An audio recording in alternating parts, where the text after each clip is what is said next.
You রাজুকে, এত সুন্দর এমসি করছে। রাজুর জন্য আরেকবার জোরদার হাতটা দিয়ে। Good morning. কিছু মুহূর্তের জন্য ভেবেছিলাম আর বোধহয় স্টেজে দাঁড়াতে পারবো না, আর বোধহয় মাইক হাতে নিয়ে কথা বলতে পারবো না। তো আজকে সবার আগে থ্যাংক ইউ জানাবো কঙ্কনা ম্যাডামকে, কারণ Kankana madam as a power speaker আজকে আমাকে ইনভাইট করেছে এখানে। আমি থ্যাংক ইউ জানাবো আমার অল লাইন অফ স্পন্সরকে, কারণ আমি যে সময়টা অসুস্থ সেই সময়টা কিন্তু আমার লাইন অফ স্পন্সর কিন্তু আমার টিম দেখাশোনা করেছে এবং তাদের গাইডেন্সে কিন্তু আমার টিমটা এগিয়েছে। থ্যাংক ইউ জানাবো আমাদের টিম মেম্বারদের, যাদের কর্মকাণ্ডই কিন্তু আমাকে উৎসাহ দিয়েছে প্রতিনিয়ত হেরে গেলে চলবে না, জিততে হবে। থ্যাংক ইউ জানাবো মোদি কেয়ার ম্যানেজমেন্টকে। আমি এর আগেও একটা কোম্পানিতে কাজ করেছি, বাট আমি আশ্চর্য হয়ে গেছি যে ম্যানেজমেন্টের লোকেরা ইন্ডিভিজুয়াল ফোন করে সুজাতা ধরের খবর নিচ্ছে, বিমলদাকে ফোন করছে, দিদি কেমন আছে, ম্যাডাম কেমন আছে। তো মোদি কেয়ার ম্যানেজমেন্টের জন্য একবার জোরদার হাততালি হয়ে যায়।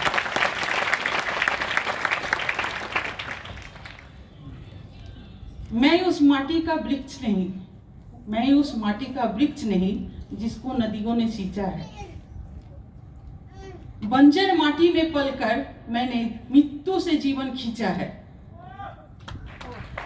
पत्थर पर लिखी इबारत हूं, कोई मुझे क्या तोड़ेगा। मैं मिटने वाला नाम नहीं, कोई मुझको कैसे रोकेगा। তো এটাই জুনুন, এই ইচ্ছে নিয়েই আজকের আমার এখানে দাঁড়িয়ে থাকা। 14 তারিখে আমার টিমের মেম্বাররা বাউন্স ব্যাক বলে একটা প্রোগ্রাম করেছে এবং আমার মৃত্যু মুখ থেকে ফিরে আসার পর ওটাই আমার মোদি কেয়ারের ফার্স্ট প্রোগ্রাম ছিল। আজকে আমি সেকেন্ড প্রোগ্রাম করছি। তো কাহিনীটা না বললে হবে না, শুনবেন তো নাকি? 21শে ফেব্রুয়ারি গড়িয়াহাট অফিসে আমাদের ডেট ছিল মিটিং কমপ্লিট করলাম এবং তার আগে কিছু টেস্টিং হয়েছিল, কারণ সামান্য কিছু প্রবলেম হচ্ছিল, তার জন্য ডক্টর দেখিয়েছিলাম এবং টেস্টিং করেছিলাম। সেই রিপোর্টগুলো নেওয়ার জন্য আমি মিস্টার বিমল ধর এবং আমাদের সঙ্গে মিস্টার মলয় চৌধুরী অ্যাপোলো হসপিটালে আমরা গিয়েছিলাম এবং রিপোর্টটা যখন হাতে এলো তখন মাথায় বাজ ভেঙে পড়লো। রিপোর্টটাতে যেটা ছিল অ্যাডিনোকার্সিনোমা স্টেজ 2 ক্যান্সার। তো এই ওয়ার্ডটাই এমন,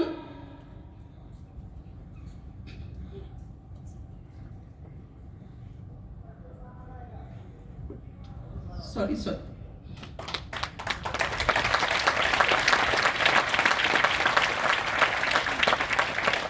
যে কোনো মানুষ এই ওয়ার্ডটা শুনে কিন্তু ভেঙে যাওয়াটাই স্বাভাবিক। আমাকে সাহস দিচ্ছে আমার হাজবেন্ড, কিছু হবে না, সব ঠিক হয়ে যাবে। মলদা আমাকে সাহস দিচ্ছে, আর কিছুই সেরকম হয়নি। প্রথম কথা হচ্ছে অশিক্ষিত তো না, জানি অ্যাডিনোকার্সিনোমা কি, কিন্তু কিছু করার নেই, তো উপরওয়ালা পরীক্ষা নিচ্ছে। কিন্তু আমি বহুবার এই স্টেজে দাঁড়িয়ে বলেছি বা বিভিন্ন মিটিংয়ে বলেছি আমি ভীষণ জেদি। সেই জন্য আমি যে কথাটা বললাম যে আমি কিন্তু কোনোদিনই কিন্তু সাধারণভাবে লাইফ লিড করতে পারিনি, আমাকে সব সময় সব কিছু লড়াই করেই হাসিল করে নিতে হয়েছে। তাই তখনই ঠিক করে নিলাম ভগবান আমার কত পরীক্ষা নেবে, চলো পরীক্ষা দেব। স্টুডেন্ট হিসেবে ভীষণ ভালো। তো যে ডাক্তারের সাথে পরামর্শ চলছিল সেই ডাক্তারের কাছে গেলাম 22 তারিখে এবং উনি যে কথাটা বললো ইমিডিয়েট অপারেশন করে চলে আসুন, তারপরে আমি আছি। তো ওনার ওই কথা বলাটা ভালো লাগলো না। আমরা 23 তারিখ সোজা চলে গেলাম চেন্নাই অ্যাপোলো। তো যেখানে গেলাম ওখানে যাওয়ার পর যে ডাক্তার রেফারেন্সে গেছিলাম ডক্টর হরিহরন, উনি আমাকে রেফার করে দিলেন অন্য আরেকজন ডাক্তারের কাছে এবং উনি বললেন ইমিডিয়েট সিটি স্ক্যান করে আসুন আজকেই। এবং যখন সিটি স্ক্যান করা হলো তখন মানে আর কিছু বলার মতন অবস্থা নেই, এবং মানসিক কন্ডিশন আমাদের যে জায়গায় পৌঁছে গেছে আমরা কাউকে ওটা আজকের ডেটে দাঁড়িয়ে আমি ওইভাবে বোঝাতেও পারবো না। লার্জ ইন্টেস্টাইনে আমার 3টে টিউমার ছিল, এখানে একটা টিউমার বলেছিল, বাট সিটি স্ক্যান করার পর ধরা পড়লো আরও 2টো টিউমার রয়েছে। তো डॉक्टर बोलो 2 दिन में ऑपरेशन करना पड़ेगा, रोबोटिक सर्जरी होगा। তো বাড়ির লোককে বাঁচানোর জন্য হাজব্যান্ড কি ভাববে, যেটা বেস্ট হবে সেই ট্রিটমেন্টটাই তো চাইবে। তো রোবোটিক সার্জারির জন্য আমাকে পাঠিয়ে দেওয়া হলো প্রোটন ক্যান্সার রিসার্চ সেন্টার। তখন পর্যন্ত মানসিক অবস্থা শক্ত করেই রেখেছিলাম, বাট যখন প্রোটন ক্যান্সার রিসার্চ সেন্টার আমি যখন ঢুকলাম আমি তখন কিন্তু ভয় পেয়ে গেছি এবং আমার নার্ভ ফেল করে গেছে। মেবি ক্যান্সার সেন্টারে আমাকে পাঠিয়ে দিল, আমার বোধহয় কিওর হওয়ার আর কোনো সুযোগ নেই। বাট সার্জারি হয়ে গেল, 6 দিন রাখার পর আমাকে যথারীতি ডিসচার্জ করে দেওয়া হলো। আমি হোটেলে চলে এলাম।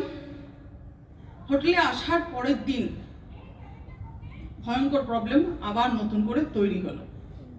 যে অপারেশন আমার হয়েছিল, যেহেতু ইন্টেস্টাইনটাকে 3টে কাট করে 3টে জয়েন্ট হয়েছিল, কোনো একটা জায়গায় লিকেজ তৈরি হয়ে সেখান থেকে ফ্লুইড স্প্রেড করে গিয়ে ইনফেকশন হয়ে গেছিল পুরো পেটে, এবং আমাকে আবার ইমার্জেন্সিতে ভর্তি করা হয়। বিকেল 4টের সময়, সেই দিনই বিকেল 4টের সময় ডক্টর ওটি করবে, ওপেন সার্জারি। তো বিমল ধরের থেকে কনসেন্ট নিল, কারণ বিমল ধরেরও কন্ডিশন তখন কিন্তু ভয়ঙ্কর, কি করবে বুঝতে তো পারছে না। ও কোনো কথাই বলেনি, একটাই কথা জিজ্ঞেস করেছিল ডাক্তারকে, আমি কি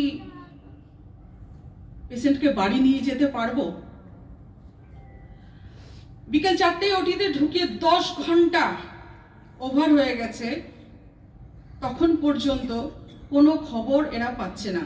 এরা পাচ্ছে না মিন্স আমার সঙ্গে আরেকজন ছিল,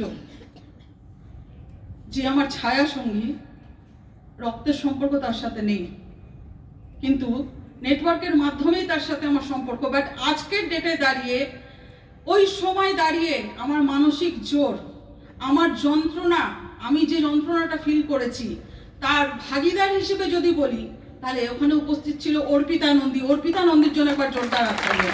অর্পিতা নন্দী কোথায় আছো আমি জানি না, একটু উঠে দাঁড়াতে বলবো। অর্পিতা নন্দী, অর্পিতা নন্দী, থ্যাংক ইউ তোমাকে।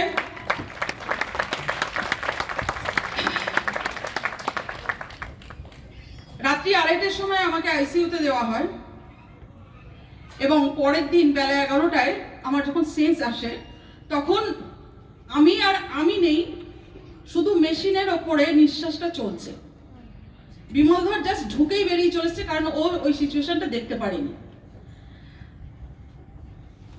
এখান থেকে এই পর্যন্ত 24 ইঞ্চি কাট রয়েছে সেকেন্ড অপারেশনে। তো সেকেন্ড অপারেশন এমন হলো, তারপরে 3 মাসটা আমার বেঁচে থাকাটাই টাফ ছিল। ওই যে আগেই বললাম না যে আমি আবার ঘুরে দাঁড়াবো, এটা আমি ভাবতেই পারিনি।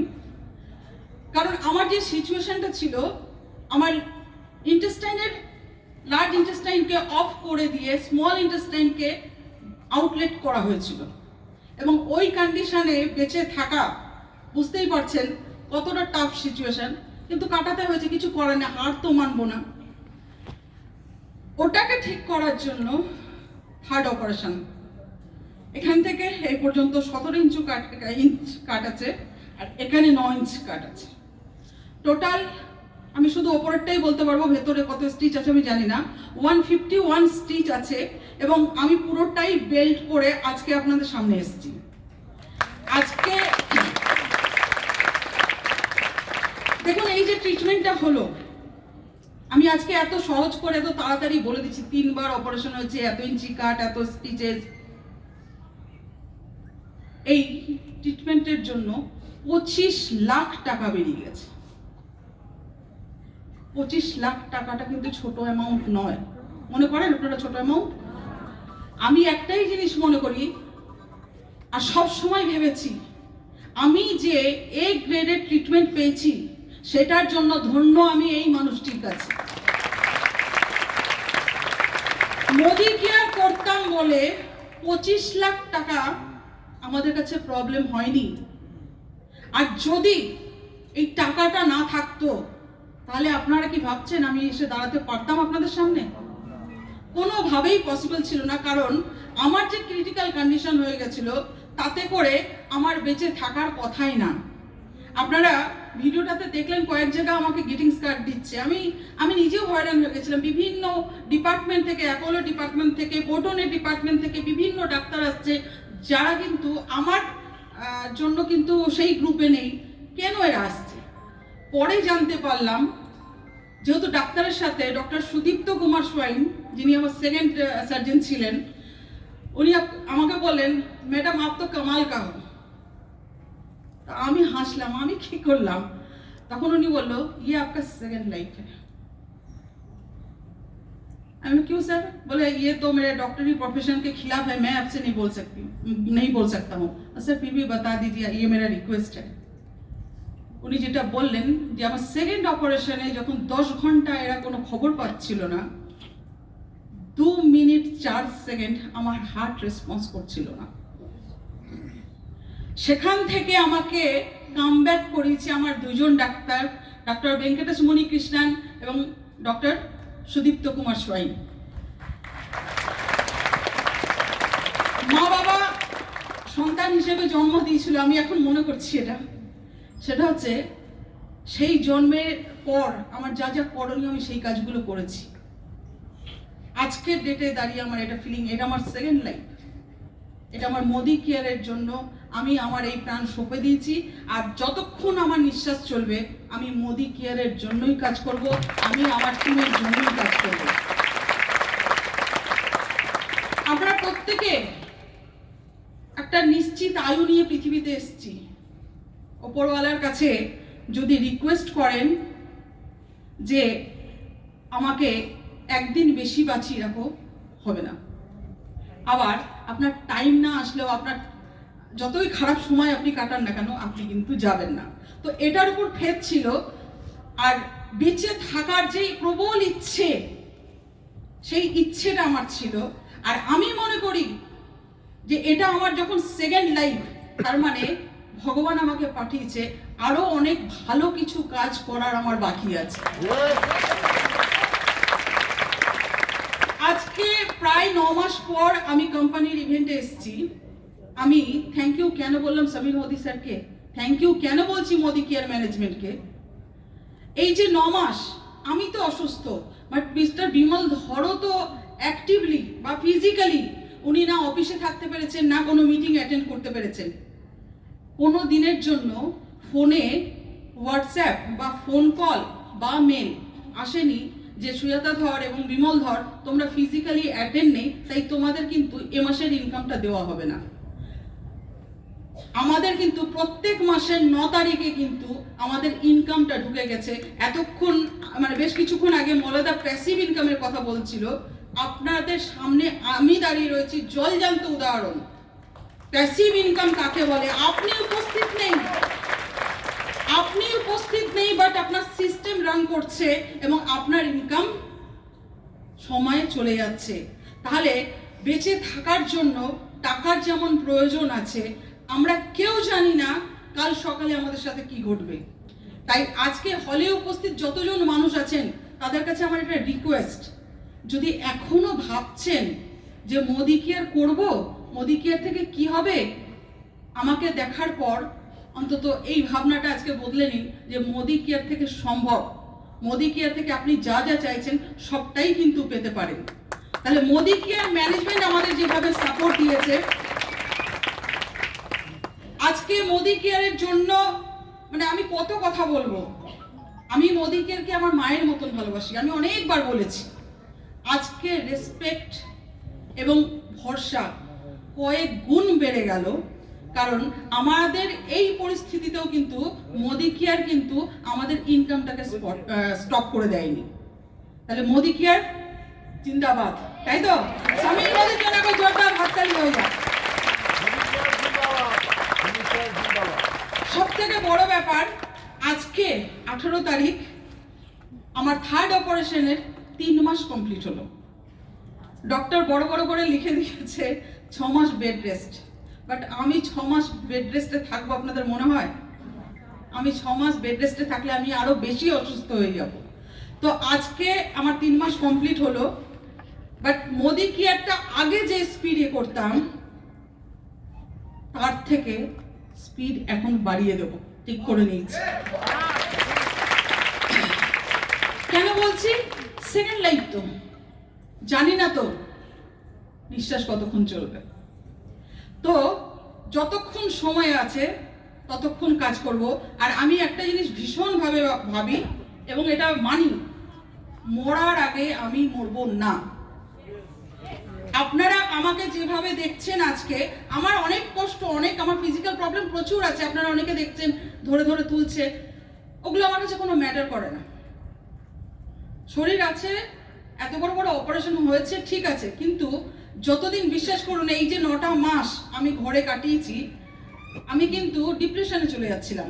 আবার নিজেই নিজেকে মোটিভেশন দিয়েছি, আমি তো লোককে মোটিভেশন দিই, তাহলে আমি কেন ডিপ্রেশনে যাব? রোগ হয়েছে, রোগের ট্রিটমেন্ট এক ক্লাসের হয়েছে এবং সে জায়গায় দাঁড়িয়ে আমি রিকভার করেছি এবং আগামী দিনে প্রিকশন নিয়ে থাকতে হবে, আমাকে মেনটেন করতে হবে।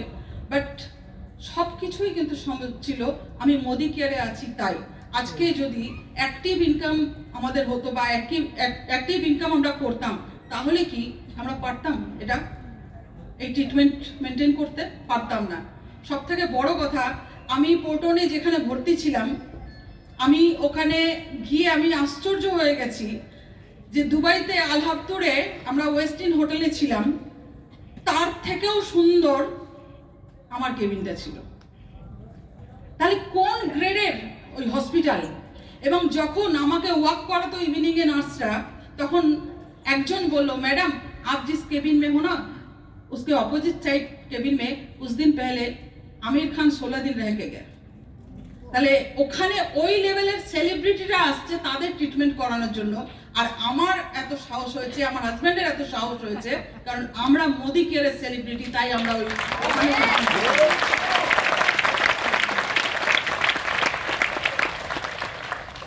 তাই যাওয়ার আগে 2-4টে কথা বলবো আরো, সেটা হচ্ছে পেছনের কথা কেন করবো রিমাইন্ড, তাই না? পেছনের কথা যত রিমাইন্ড করব তত কষ্ট বাড়বে, দুঃখ বাড়বে। আর আমি এটা মনে করি, দুঃখ নিয়ে জীবন কাটানো যায় না, দুঃখ নিয়ে নতুন কিছু করা যায় না, দুঃখ নিয়ে আমি আমার টিমকে নিয়ে যে বড় পরিকল্পনা করছি সেটা করা যায় না।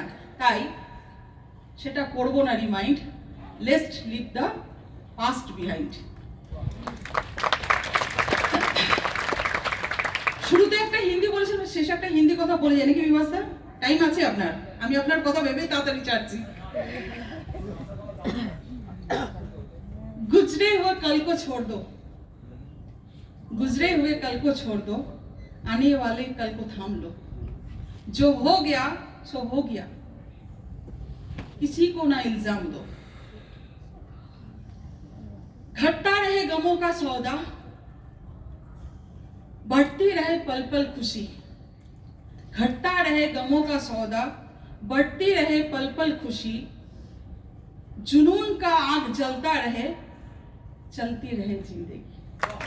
সবাই ভালো থাকুন, মোদি কেয়ারের সাথে থাকুন এবং বিশ্বাস রাখুন মলয়দার কথায়, নিজের উপরে। আমি বিশ্বাস রেখেছি নিজের উপরে এবং আপনারাও বিশ্বাস রেখে মোদি কেয়ারের সাথে পায়ে পা মিলে এগিয়ে যান। Thank you.